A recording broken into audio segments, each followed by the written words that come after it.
مفتی طارق مسعود special. میں گھر کا سودا خریدتا ہوں محلے کے دکاندار سے، دو وجہ سے۔ ایک تو یہ کہ سب سے بڑی وجہ تو یہ کہ یار یہ چھوٹے چھوٹے دکانداروں کی تو واٹ لگ جائے گی اگر ہم سارے بڑے بڑے مال سے خریدیں گے، ایک وجہ یہ ہے۔ اور بھی بہت ساری وجوہات ہیں، وہ چھوڑو۔ اب یہ بڑے بڑے مالز میں ہوتا کیا ہے؟ یہ ہے سودی نظام کی برکتیں، یعنی نحوستیں۔ یہ لوگ کروڑوں روپے قرضہ لے لیتے ہیں بینک سے اور ایک بہت بڑا مال بنا لیتے ہیں۔ میں نہیں کہہ رہا 100% لوگ ایسا کرتے ہیں، میجورٹی ایسا کرتی ہے پوری دنیا میں۔ اب یہ جو کروڑوں روپے آپ کے ہاتھ میں آ گئے، یہ آپ کی خون پسینے کی کمائی نہیں ہے، یہ باپ سے وراثت میں نہیں ملی جو باپ دادا کی کمائی ہو جو اب اولاد میں ڈیوائیڈ ہو رہی ہے۔ اچانک ایک آدمی کے ہاتھ میں اتنا پیسہ آتا ہے، وہ کروڑوں اربوں روپے کی انویسٹمنٹ کر کے بڑے بڑے مال بنا لیتا ہے، اور گلی محلے والا جو باپ دادا سے کماتے کماتے جس کے پاس چند لاکھ روپے آئے ہیں، اس کے کاروبار کی ایسی کی تیسی۔ یا تو کروڑوں روپے انویسٹمنٹ ہو رہے ہوتے نا قرضہ لیے بغیر۔ قرآن کیا کہتا ہے؟ کَإْ لَا يَكُونَ دُولَةً بَيْنَ الْأَغْنِيَاءِ مِنْكُمْ۔ اللہ نے مال کی تقسیم کا طریقہ، بزنس کا طریقہ وہ رکھا ہے کہ دولت چند ہاتھوں میں مت سمٹے، نہ سمٹے دولت۔ یہ سودی نظام ہے جس کی نحوستیں ہمیں نظر آ رہی ہیں۔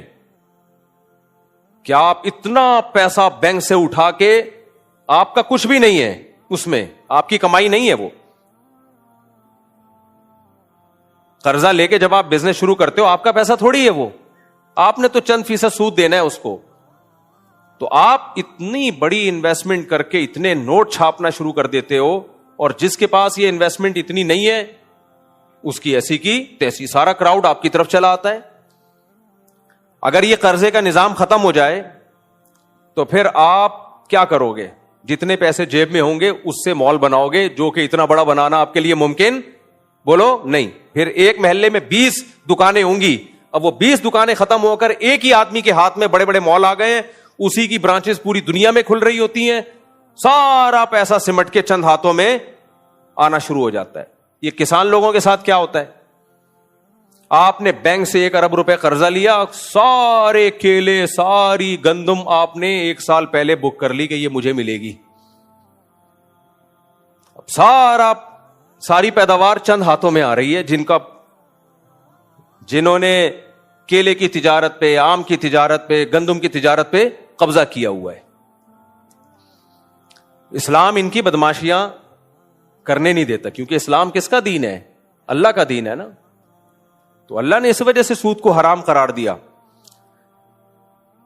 خیر یہ ایک بڑا لمبا چوڑا ٹاپک ہے، آپ خریدیں مال سے، شاپنگ ناجائز نہیں ہے، لیکن یہ جو بڑے بڑے مال بن گئے نا، اتنے اربوں روپے کی سرمایہ کاری کر کے، یہ اربوں روپے اکثر لوگوں کے پاس یہ پیسہ سود کا ہوتا ہے۔ اگر سود اللیگل ہو جائے، سودی بینکاری ختم ہو جائے تو پیسے کی سرکولیشن نیچرل ہوگی، پھر اتنے بھاری بھرکم قرضے کوئی کسی کو دے گا نہیں۔ آپ کہہ سکتے ہو بھائی دے گا اور پروفٹ میں شرکت کی بیس پہ دے گا، بات یہ ہے کہ پروفٹ میں شرکت کی بیس پہ جب بینک پیسہ دے گا آپ کو تو یہ بھی تو خطرہ ہوگا کہ لاس ہو گیا تو لاس میں بھی بینک شریک، اس لیے وہ قرضوں کو محدود کرے گا، پھر نگرانی بھی کرے گا، تو اتنی زیادہ پیسے کی سرکولیشن ہوگی نہیں۔ خیر میں لمیٹڈ کی بات کر رہا تھا۔ دیکھو گورے نے ہمارے ساتھ کیا مذاق کیا ہے، یہودی نے ہمارے ساتھ کمپنیوں کو لمیٹڈ کر دیا۔ اب انشورنس کمپنیاں بھی لمیٹڈ ہوتی ہیں، میں سادہ دیسی زبان میں سمجھاتا ہوں آپ کو، جبکہ اسلام میں یہ لمیٹڈ کا تصور نہیں ہے۔ اب میں آپ کو سادہ زبان میں سمجھاتا ہوں۔ فرض کرو میں ایک کمپنی ہوں، سمجھ میں آ رہا ہے؟ میں کیا ہوں؟ ایک کمپنی۔ مجھے بیٹھے بیٹھے نوٹ چھاپنے کا خیال پیدا ہو گیا۔ اسلام کہتے ہیں ریڈی لگاؤ، ٹماٹر بیچو، تجارت کرو، احل اللہ البیع وحرم الربا، خرید و فروخت کو اللہ نے حلال قرار دیا ہے، سود کو اور جوئے کو اللہ نے حرام کر دیا۔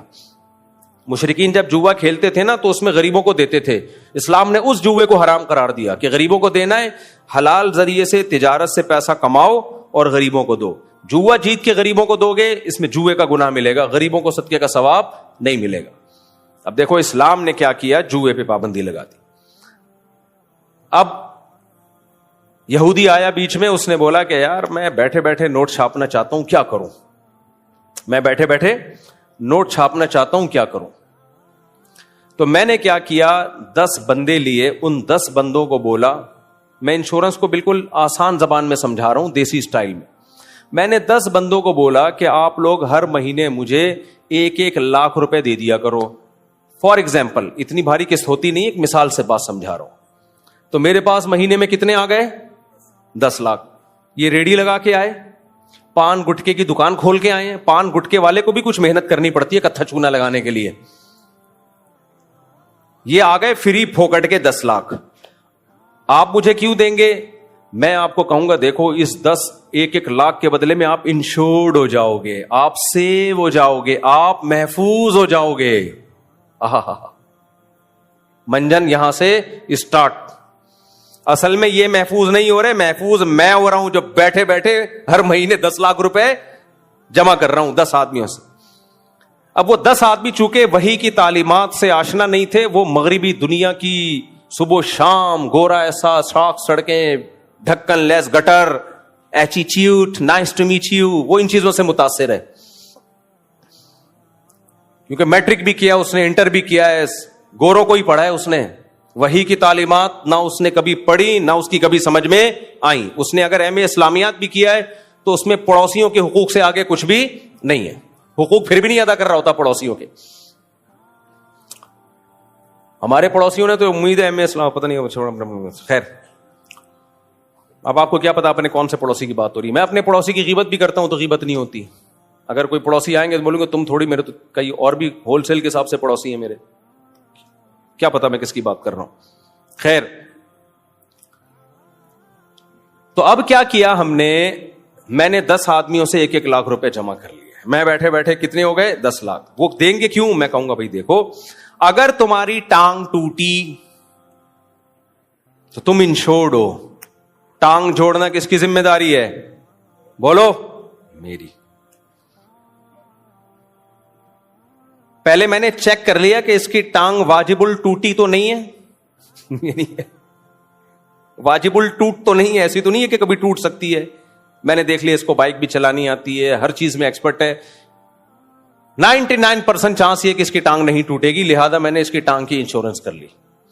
دوسرے کو میں نے کہا تمہارے گردے سیو ہیں, انشورڈ ہیں, تمہیں کڈنی کا کوئی پرابلم ہوا تو علاج کس کی ذمہ داری ہے؟ میری. پہلے میں نے چیک کر لیا اس کمبخت کے گردوں میں کوئی مسئلہ تو نہیں ہے, پیتا لمٹ میں ہے یا زیادہ پیتا ہے, کیونکہ تھوڑا سا بھی فالٹ ہونا تو پھر انشورنس کمپنیاں اس کو لفٹ نہیں کراتی, یا لفٹ کراتی ہیں تو پھر کس 1 کے بجائے 2 لاکھ کر دیں گی وہ. تیسرا آیا, میں نے اس کو بولا تمہاری گاڑی کی میں انشورنس کرتا ہوں, اگر گاڑی کو ایکسیڈنٹ ہو گیا تو میں ریپیئر کر کے دوں گا. 5واں آیا, وغیرہ وغیرہ ایسے کر کے. اور میں نے پہلے سے کیلکولیشن کر لی کہ اس میں حالات کا جائزہ لے لیا, پچھلے سال کی رپورٹیں پڑھ لی, اخباروں کی رپورٹیں, کتنے لوگوں کی ٹانگ ٹوٹی ہے, گردوں کی بیماری کتنی چل رہی ہے مارکیٹ میں, تو مجھے لم سم اندازہ ہو گیا بھائی 20% چانس ہے کہ میری جیب سے پیسے جائیں, 80% یہی ہے کہ نہیں جائیں گے, یا 1-2 کے علاج میں چلے جائیں گے, 8-10 تو بچ ہی جائیں گے, 8 بندے تو پھر بھی 8 لاکھ تو بچا ہی بچا. یہاں سے میں نے نوٹ چھاپنا شروع. اب چونکہ اسلام ان بدماشیوں کو نہیں مانتا, یہ بدماشی بھی کرتے ہیں, اور کمال کی بات یہ اس پہ لیبل لگاتے ہیں کہ یہ انسانیت کی خدمت ہے, ہم آپ کو سیکیور کر رہے ہیں. ارے بھائی تم ان کو سیکیور نہیں کر رہے, یہ کمپنی اپنے آپ کو سیکیور کر رہی ہیں. اور ایک خاندانی بدماشی پتہ میں نے کیا کی, بہترین قسم کی. میں نے کہا یہ میں معاملہ نہیں کر رہا, میں تو شخص ہوں نا, یہ کمپنی کر رہی ہے معاملہ جس کا میں اونر ہوں, یا 4-5 آدمی اونر ہیں اس کے, شیئر ہولڈر ہیں, ہم تو کر ہی نہیں رہے. لہذا اب اصولی طور پر میں جب آپ کو سیکیور کرتا ہوں کہ آپ کی ٹانگ ٹوٹ گئی تو میں علاج کراؤں گا, اس کے بدلے میں آپ مجھے ہر مہینے 1 لاکھ روپے دے رہے ہو, تو اگر آپ کی ٹانگ پہ 15 لاکھ کا خرچہ آیا تو میری ذمہ داری ہے یا نہیں ہے, جو معاہدہ ہوا تھا اس کی روح سے, کہ میں آپ کا علاج کراؤں. تو میں نے اپنے آپ کو سیو یہ کیا کہ یہ کمپنی لمیٹڈ ہے. کیا مطلب؟ کمپنی کے پاس پیسہ ہوا تو تیری ٹانگ کا علاج کرائے گی, نہیں ہوا تو پتلی گلی سے نکل. یہ ہے حرام خوری جو کافر تمہارے ساتھ اور کفریت طاقتیں تمہارے ساتھ کر رہی ہیں, اور تم 3 پیس سوٹ اور ٹائی لگا کے جا رہے ہوتے ہو, انشورنس کمپنیوں کو پروموٹ کر رہے ہوتے ہو, بولتے ہیں مولوی لوگوں کو تو بس حرام کہنا آتا ہے, انشورنس حرام, یہ حرام, وہ حرام. مولوی اس لیے کہتا ہے, اس سے مولوی کو کوئی لڈو کھانے کو نہیں ملتے. مولوی اس لیے حرام کہتا ہے کہ مولوی کو اللہ نے پابند کیا ہے کہ سوسائٹی میں کچھ غلط ہو رہا ہو تو اسلام کے کچھ اصول ہیں, ان اصولوں کو تم نے لوگوں کے سامنے بیان کرنا ہے. منوانا تمہارا کام نہیں ہے, تمہارا کام بیان کرنا ہے. چھوڑ دو ان کو, اللہ خود پوچھے گا. کافر تھوڑی اسلام کو مانتا ہے, وہ شراب پیے, وہ جوا کھیلے, وہاں تو کیسینو سینٹر کھلے عام چل رہے ہیں, ان میں بھی بڑی بدماشیاں ہوتی ہیں. وہ بھی اوپنلی جوے نہیں ہوتے, ان میں بھی شروع میں جتوایا جاتا ہے پھر ہرایا جاتا ہے. بڑے بڑے ڈرامے چل رہے ہیں. سمجھتے ہو گے نہیں سمجھتے تو کمپنیاں بھی لمیٹڈ ہوتی ہیں ماشاءاللہ, کوئی رسپانسبلٹی نہیں ہے. اسلام کیا کہتا ہے, آپ نے کہیں پیسہ لگایا, کسی مزدور کو دیا جس کے پاس پیسہ نہیں ہے, نقصان ہو گیا تو کون اٹھائے گا؟ انویسٹر کا نقصان ہے. اسی طرح قرضہ چڑھ گیا تو آپ کو دینا پڑے گا. آپ یہ نہیں کہہ سکتے کہ قرضہ مجھ پہ چڑھ گیا تو میرے پاس نہیں ہے, کمپنی سے تمہارا معاہدہ ہوا ہے, کمپنی کی نہ ٹانگیں ہیں نہ ہاتھ ہیں نہ پاؤں ہیں, وہ ایک شخص قانونی ہے جس کو لیگل پرسن کہتے ہیں. تو ٹھیک ہے, ڈاکومنٹیشن کی حد تک اس کو لیگل